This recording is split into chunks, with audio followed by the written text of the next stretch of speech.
Welcome to the real Mr. Beer, Mr. Beer's own channel. We're here to provide you with homebrewing guidance and tips, equipping you with all sorts of homebrewing knowledge. My name is Tim Falk. I'm the customer service manager here at Mr. Beer. Today we are brewing our Dry River Rye IPA, which has a 5-star review on our website. We're going to do things in kind of a funny order today. This is a partial mash recipe, which involves a little bit of sitting around. I was thinking you guys didn't want to watch my grains sit in my water for 45 minutes, so I went ahead and did that part already. What I did is I went ahead and heated 6 cups of water up to 155 degrees Fahrenheit. I put in my grains, which I'll lay out here in a minute. Put my grains into a hop sack and put it in my water for about 45 minutes. We do that to get flavor, aroma, color, and fermentable sugars. And once I go over the ingredients list, you'll learn a little bit more about that. But before that, we have a hot boil to do on this recipe. So what I'm going to do is take my grain sack out of my water and go ahead and rinse a cup of water over it to kind of rinse out some of that grain water.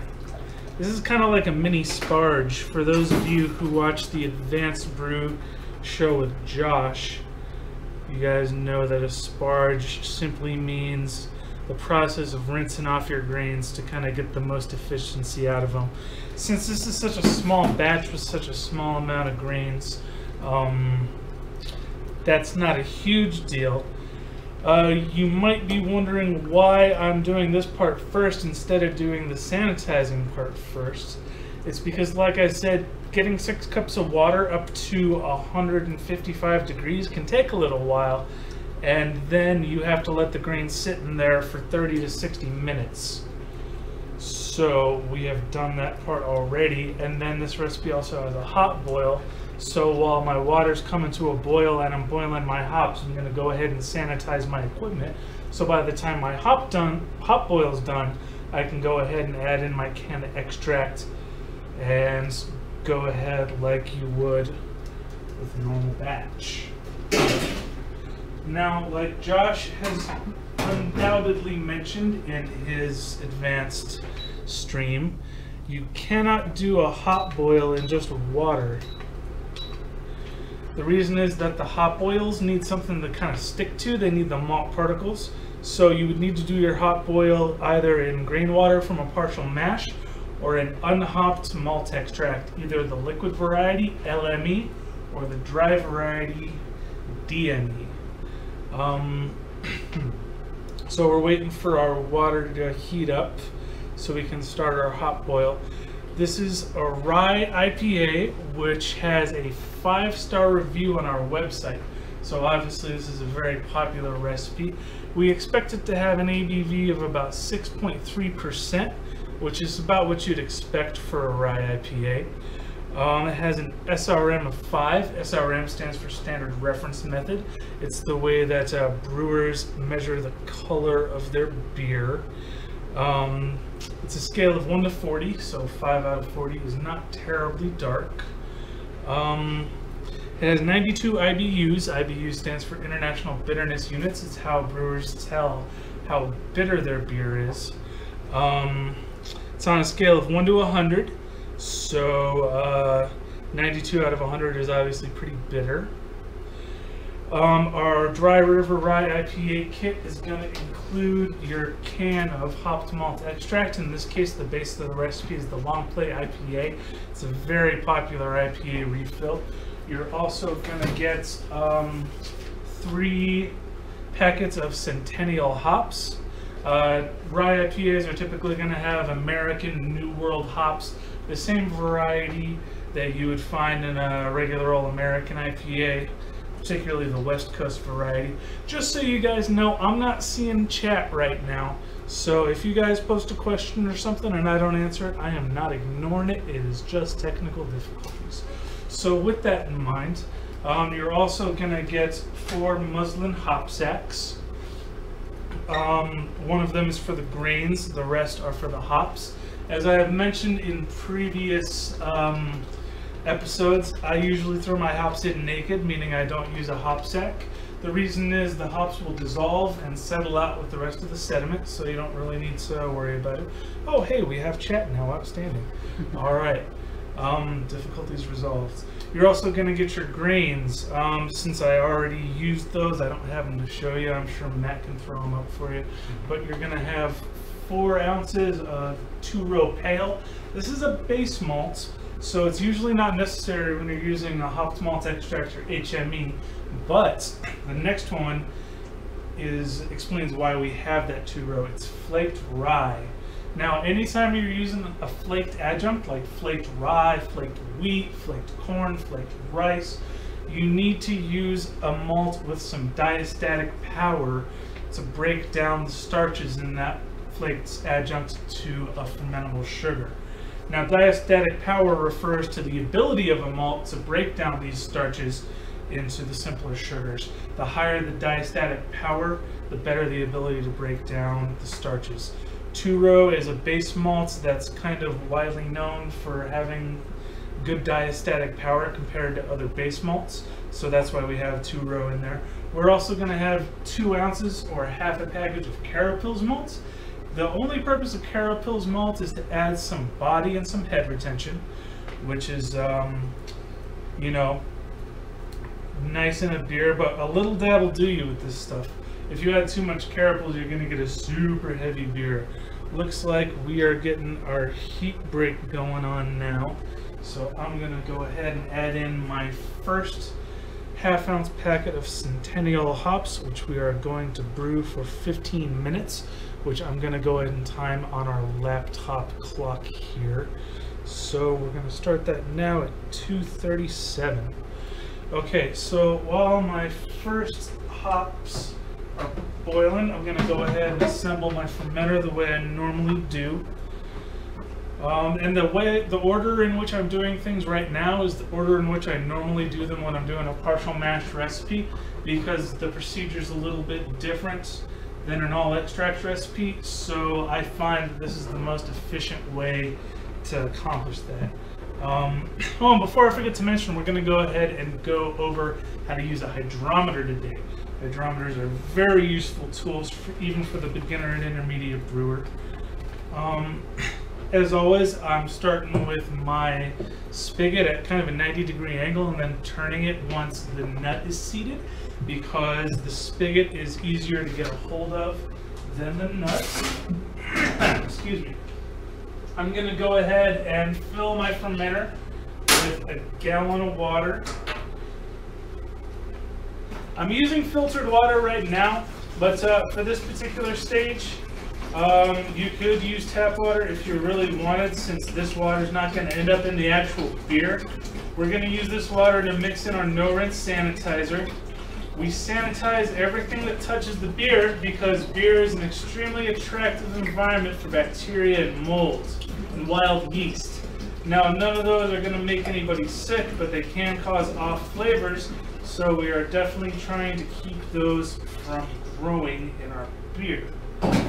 So we fill up our fermenter with a gallon of water.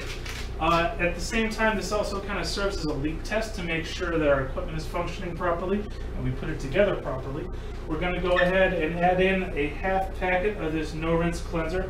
We're going to save the other half for bottling day, which will be in 3 weeks. We recommend 3 weeks in the fermenter for all our beers. We'll talk a little bit about why later. So we have a gallon of water and half a packet of no-rinse cleanser in our fermenter. We're going to go ahead and put the lid on, and we're going to shake it up over a sink. The reason we shake it up over a sink is because you'll notice the fermenter is not airtight. It leaks around the lid a little. That is on purpose. The reason is that fermentation produces carbon dioxide, which needs to escape or the fermenter would rupture. You'll notice that some other kits have an airlock, which is a whole nother little assembly that you have to deal with and put together. Our kits don't have that. So the good news is there's less equipment to kind of care for and keep track of. The bad news is that means that you can only keep your beer in this fermenter for about 4 weeks Also means it does not work terribly well as a secondary fermenter, which typically isn't really necessary with Mr. Beer recipes. We get a lot of people asking if they should be batch priming, which is one reason you might want to use a secondary. But I usually tell them not to bother, because batch priming is great when you have like 60 bottles you're going to have to get through. But when you're only going to have the 10 or 11 that you're going to get out of this kit, it's just kind of a waste of time, in my opinion, and unnecessarily exposes your beer to oxygen and all those little critters we were just talking about. So I got my flat spatula for scraping out my can. I got my whisk for aerating my wort. I'm going to cheat a little bit and use Star San on my funnel, and I also got my can opener. Our fermenter and our lid are all good to go, and our hot boil is coming along nicely. We talked a bit about rye IPAs the other week when Renee and I were on here and we did our little tasting of kind of a broad selection of IPAs, and we kind of saw that, you know, in terms of IPAs, American IPAs, they're all really variations on the same kind of theme. So a rye IPA is going to be mostly a base malt like 2-row with about 15 to 20% of the grain bill being rye. It's not going to have any caramel malt because it can kind of muddle the hop flavor a little bit. The hop character is just going to be like any other American IPA. It's going to have American and New World hops.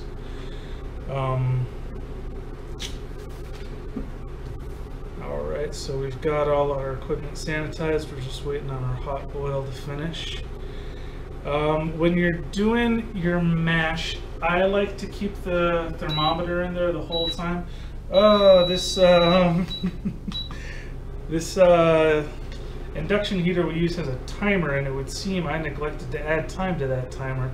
So we'll see how that 10-second break affects our finished product, I guess. But so hot boil, why do you do it?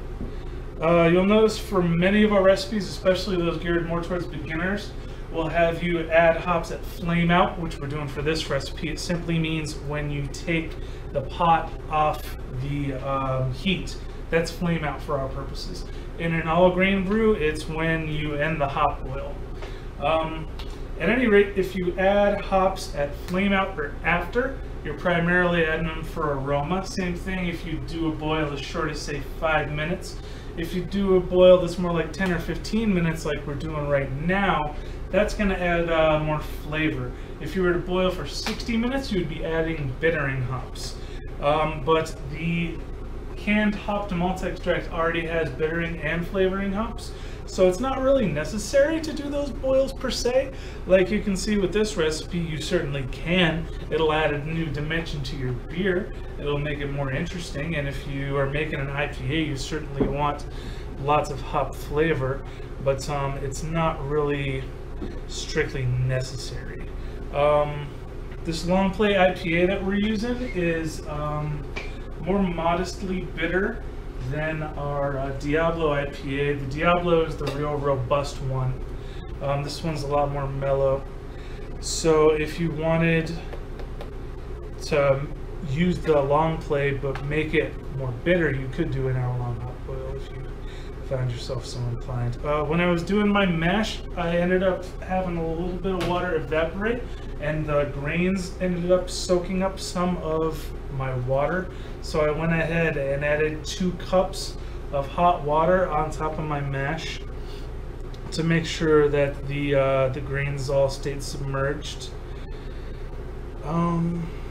There's not really much to tell with the mash, at least not for a partial mash recipe, because you're really not getting a whole heck of a lot in terms of fermentables out of such a small amount of grains. It's really more color, flavor, and aroma. The rye is kind of the star of the show here, sharing the stage with the hops. Of course, the Centennial, like I said, is a real popular choice for IPAs. It's got kind of a grapefruit note to it that's similar to Cascade.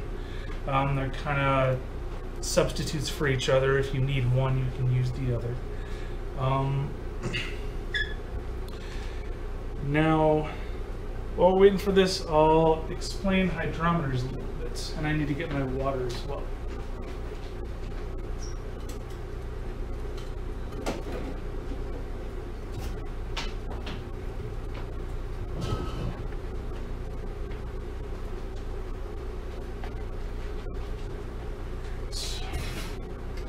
So this is a hydrometer. It looks kind of like a thermometer, I guess. You can see it has these numbers with tick marks next to it. How these things work is you have your sample tube and you fill it up with your wort or your beer, and then you kind of float the hydrometer in the wort or the beer, and wherever it ends up floating at, whatever mark it is, that's the gravity. It's expressed as a 5-digit number, 1 point, usually 00, and then 2 numbers. Gravity is important because it tells you how much sugar is suspended in your wort. The reason that matters is if you can tell how much sugar the yeast consumed while the beer was fermenting, you can tell exactly how much alcohol is in your beer. You can also tell if your beer is ready to bottle, because if your beer still has fermentable sugar in it, when you go to bottle it, you can get bottle bombs because you're adding the priming sugar on top of that still unfermented sugar in there. The first reading you get from your hydrometer before you pitch your yeast or shortly thereafter is called your original gravity, or OG. The gravity reading that you take right before you bottle is called your final gravity or finishing gravity, your FG. There are online calculators that you can run those two numbers through that will tell you again how much alcohol is in your beer. This can also tell you if you have a stuck fermentation. It's a pretty common issue at the 2-gallon batch level, but all the same, every now and again, for reasons that are not always entirely clear, the yeast will kind of get tired and stop working in the middle of fermentation. And when that happens, the solution is to re-pitch. Pitch, again, is just fancy brewer talk for adding yeast. So if you get a stuck fermentation, you might need to re-pitch, but the only way to really tell if you have a stuck fermentation is with a hydrometer. Like Josh is pointing out, most hydrometers are calibrated at 68 degrees Fahrenheit. If your wort is cooler or warmer than that, you'll need to calculate for a temperature correction. He's absolutely correct, but I would note that the temperature correction that we're talking here is very, very small.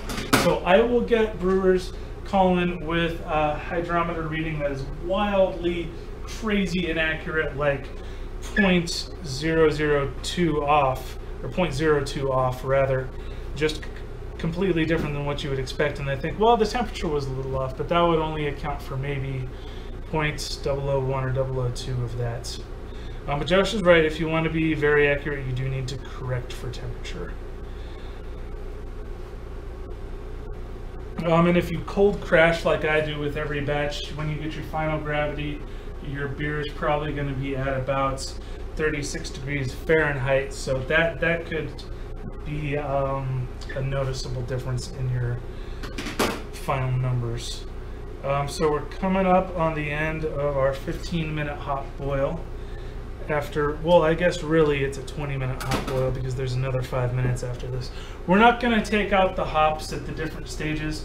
Taking the hops out of the beer just isn't really a thing. You're not going to do that at any stage, which is one of the reasons I kind of find hop sacks to be unnecessary. They clog up my funnel. They can get in the way of the spigots. I really think it's easier to just put them in naked and cold crash really well. But some brewers swear by using hop sacks and don't like the results they get without them. So it is entirely up to your discretion. We get a lot of especially newer brewers calling in and thinking that the way we tell them to do things is chiseled into stone somewhere. But the fact is, you can really do things any way you like as long as you are happy with the end result. That's directed more towards the intermediate brewers. For you beginners out there, I recommend going by our exact instructions at least the first couple times, so you get a feel for how the product is used. But I would not expect many beginners to try and tackle this recipe because it's kind of got so many moving pieces and there's a lot of places that things can go wrong. I would expect somebody to do this recipe after they already had a couple batches under their belt, which is just fine. Some brewers dive right into the real fancy stuff. Some brewers never do, and that's just fine. It's all just what you want to get out of it. So I filled up the water that I used for this, and then I'm gonna fill up my fermenter with is filtered water. It's not distilled or reverse osmosis. The reason is that yeast are living things and they need some minerals to survive. Those minerals are completely removed out of reverse osmosis and distilled water. Not so with filtered, so filtered is just fine. The rule of thumb is that if the water tastes good to drink, it's gonna make beer that tastes good. Again, the only exception is just the distilled reverse osmosis piece. So, you know, if you didn't have a filtered water set up at your home, they're real easy to find at grocery stores. You can get the big jugs of it for just a couple cents, usually not even $1. And then you refrigerate it, and then you don't have to worry about the off flavors you can get from your work being too warm when you pitch your yeast.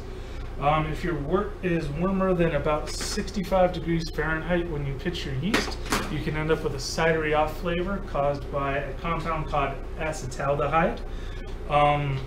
So as we all probably know, yeast produce alcohol and carbon dioxide during fermentation, but those are not the only things they produce.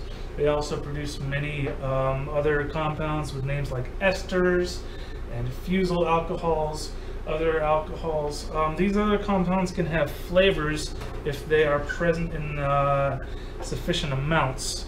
So when you do things like let your beer get too warm during the first 72 hours of fermentation, or if you pitch your yeast when your wort is still too warm, the yeast will produce a bunch of acetaldehyde to the degree you'll be able to taste it. Now that flavor can be conditioned out of your beer, but it takes forever. So unless you want to wait months and months and months for your sweet rye IPA to be done, you're going to want to be real good with your temperature control.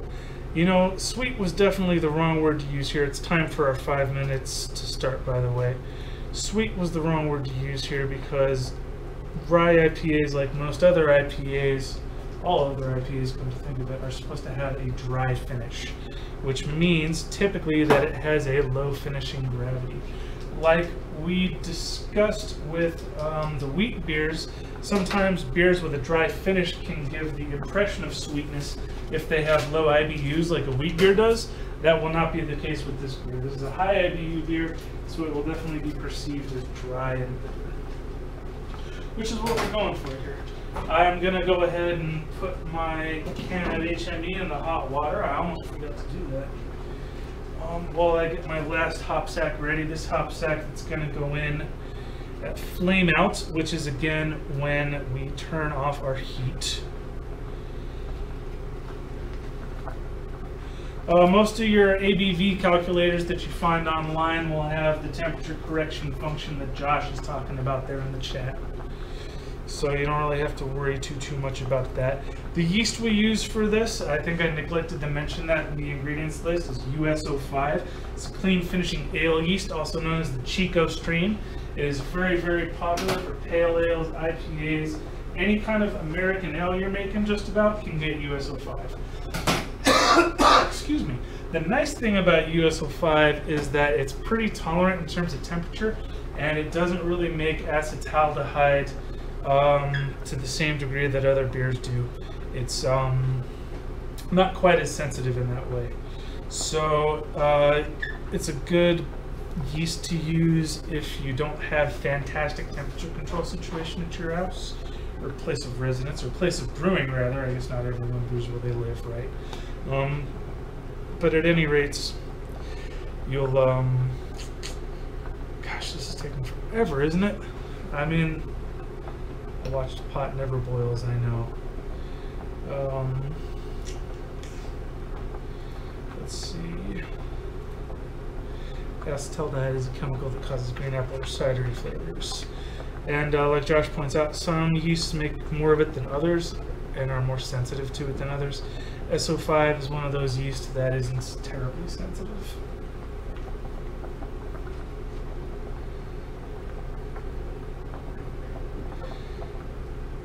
Smells really good, by the way. I wish you guys were here and you could smell this. It's got kind of that spicy rye smell to it, along with the Centennial Hops, the grapefruit and citrus of that. Our brew room always smells really great after we do anything with a hop boil.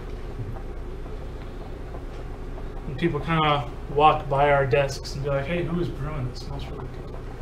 So maybe you'll get that. You'll get that too. Got about 2 minutes left to go here. Anything that is going to touch your wort or your hop sacks or whatever before it's boiled doesn't really need to be sanitized, because the boiling will sanitize it, so you don't really need to bother sanitizing your tongs as long as they're not going to touch anything after the boil stops. I put mine in my sanitizing solution because I might need them to get the hop sacks out of the way in the funnel. Like Josh points out, if we were losing a lot of water in our hot boil, we could always add a cup or two more of water. But we're done in 2 minutes. I'm not terribly concerned about that in this case. You might get some of your hops sticking to the side of your pot. That's okay. They're getting the flavor from the boil. They don't need to stay in there to get the flavor they're supposed to be getting right now. Okay, almost done.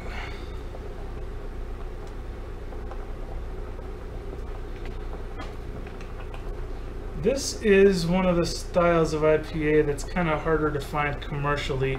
So I think this is kind of what we're doing today is kind of one of the reasons to get into homebrew in the first place, is to make these kind of cool styles that are kind of hard to track down other places.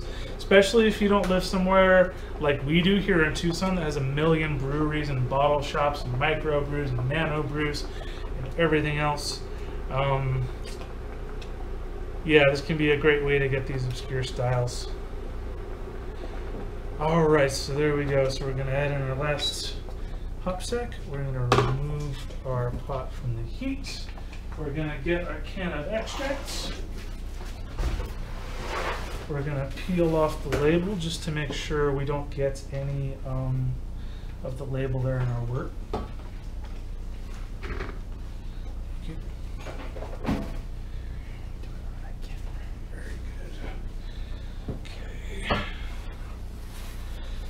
So we got our can opener. This can's a little bit dented. That's okay as long as it's not so damaged that you see extract leaking out of it.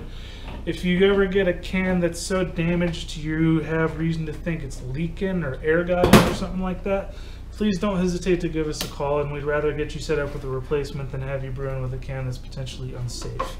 But we're going ahead and mixing in our 1 can of extracts. So you might remember these craft refill cans have an ABV of about 5% if you brew it by itself. But this recipe has an ABV, if I'm recalling correctly, of 6.3%. So that other 1.3% of our ABV is going to come from fermentables we got out of our malts. And this is where you guys are going to see how me being a big old slacker and getting every last available drop of malt extract is going to end up hurting us in the long run, because this is where you can actually see how much you left behind when you see your low gravity. Should that happen. So, see, that's not terrible. We're gonna stir this slowly because this is the smaller pot and I don't want to make a big old mess in front of you guys. We're gonna stir it up a little bit because that extract is real heavy. It tends to sink right to the bottom, and we don't want to have a whole bunch stuck to the bottom of our pot when we pour over to our fermenter. So what we're gonna do first is fill up our fermenter to the number 1 or 4 quart line.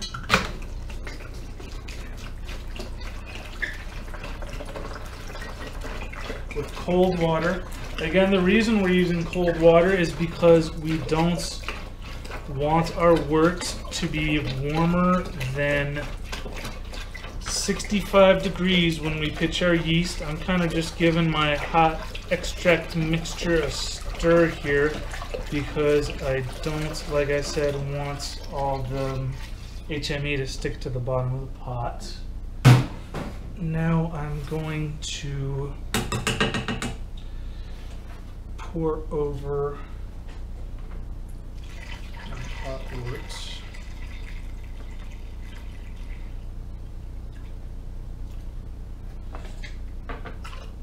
There might be a little bit of splashing when you have your hop stacks in there, that's okay. Like you can see, the hop stacks can kind of clog your funnel a bit if you use a funnel. So that's why I sanitize my tongs, so I can kind of get that out of the way without worrying about contaminating my batch. See, it goes right down, and then we can kind of drop our hop stacks in there without too much muss or fuss. And this is the part where I realized that I only got 1 of my gallons of water out of the fridge. So I make Matt, who should just be sitting at a nice comfortable computer desk, do a bunch of work. Thank you, Matt. And now I fill up my fermenter to the number 2, or 8.5 quart line. Like Josh says, you can move the hops over to the fermenter before you pour if you're using a funnel. Since I already have tongs out anyway, you know, I just use my funnel. Anyway, now we're going to go ahead and aerate our wort with a whisk. That means we're going to try and get some oxygen in there for the yeast to eat. You're going to want to try and avoid hitting the sides of your fermenter because it is plastic and it can get little scratches that can harbor those critters we're trying to avoid, bacteria, mold, and wild yeast. Again, since we're doing such a small batch, the aerating is not crazy important because your cell count of your yeast is going to be so high, relatively speaking. You might see when you get these packets that they say they're intended for use in a batch up to 6 gallons. But yeast are kind of like goldfish. They tend to fit the size of the environment you put them in. So the extra yeast will just die off and settle to the bottom and become trub. Trub is the sediment that's going to settle at the bottom of your fermenter. You're going to start seeing activity in your fermenter after about 24 hours typically. That activity is usually going to come in the form of foam, but not always. Foam is not actually a fantastic indicator of whether fermentation is happening. The trub is a much better indication. You'll start seeing it over 3 to 5 days, after which you'll have high krausen, which is the point where the foam is at its highest. Like Josh says, any yeast that is left over, so to speak, will die off and become nutrient for the old yeasts. This one's going to want to be between 59 and 71.6 degrees Fahrenheit. That's for the US-05 yeast. It's going to ferment for 21 days total. You'll see some other brewers and recipes and such say 10 to 14 days. While fermentation might technically be done in as little as that time, we find we get better results giving it a full 3 weeks. So if you have the time to give it 3 weeks in the fermenter, that's what I suggest. So with that in mind, we're going to talk about how to use the hydrometer. So this is the hydrometer sample tube. It's a simple instrument that measures the weight or gravity of a liquid in relation to the weight of water. Because the relation of gravity to water is specified 1.000, the resulting measure is called a specific gravity. A hydrometer will float higher in a heavy liquid with a bunch of stuff in it, like, say, sugar, and lower in a light liquid, such as water or alcohol. The average home brewer has a keen interest in the amount of sugar in their beer because, like I said, it tells you how much alcohol is in your beer. There are many variants of the hydrometer. Some only have one scale. That's the one we're using today. Some of them will say ABV. We get a lot of first-time users of hydrometers saying that their readings are all screwed up because they were going by that ABV portion. Now, if I planned to put this sample back into the fermenter, I would want to go ahead and sanitize my sample tube and my hydrometer. Since I don't plan on doing that, I'm not going to bother, as you saw. So you place your test cylinder on a flat surface like our table. Do you want to go over the pop cam and all? Probably do the pop cam. Okay, cool. So we put it on a flat surface just like that. You draw a sample of clean wort, avoiding samples that have particles in it. We don't really have to worry about that because we don't have any sediment yet. You're going to want to gently lower the hydrometer into the test jar like so. And then, making sure it's floating freely, you're going to want to take a reading right where the liquid is kind of touching it. Some people kind of give it a spin. You don't have to though. And you can see we're right at about 1.05.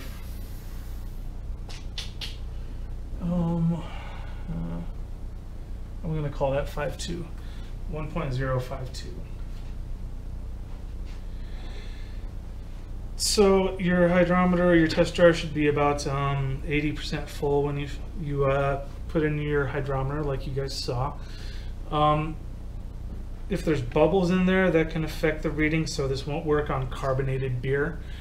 Some people try it for reasons I cannot fathom, try and test it on like vodka or Everclear or whatever when they get it.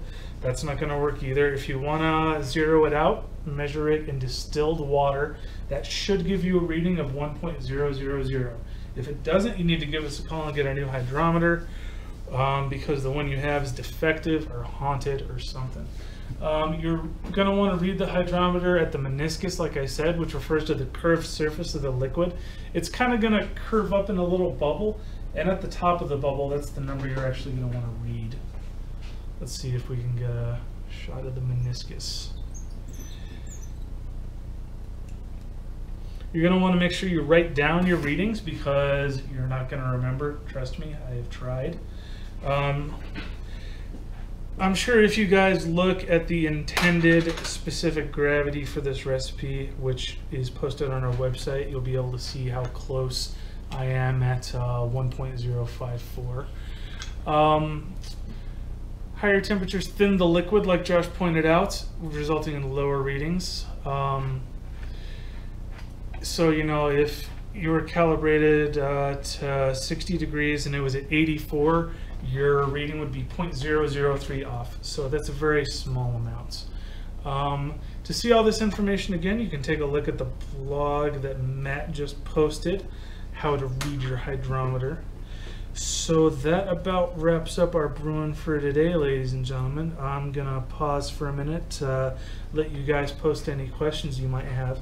But while I do, I'm gonna recommend very, very, very highly that you all get a hydrometer and add it onto your next order. It's a very small investment. They're very inexpensive. I think they're like less than $4 or something like that. They're dirt cheap, and they're an invaluable tool. There's no substitute for it. You know, you can taste your beer and see if it tastes sweet, but that's not always going to be a good indication of when it's ready to bottle or when you have problems with fermentation. It's just the benefit you get from what you're paying is so outstanding that I cannot recommend it highly enough. I'm sure Josh will go over refractometers some point in the advanced stream. Those do a similar job, but in a slightly more advanced way. No questions. Oh gosh, you guys are a quiet bunch. All right, well, thank you so much for joining us today. It was great to have you.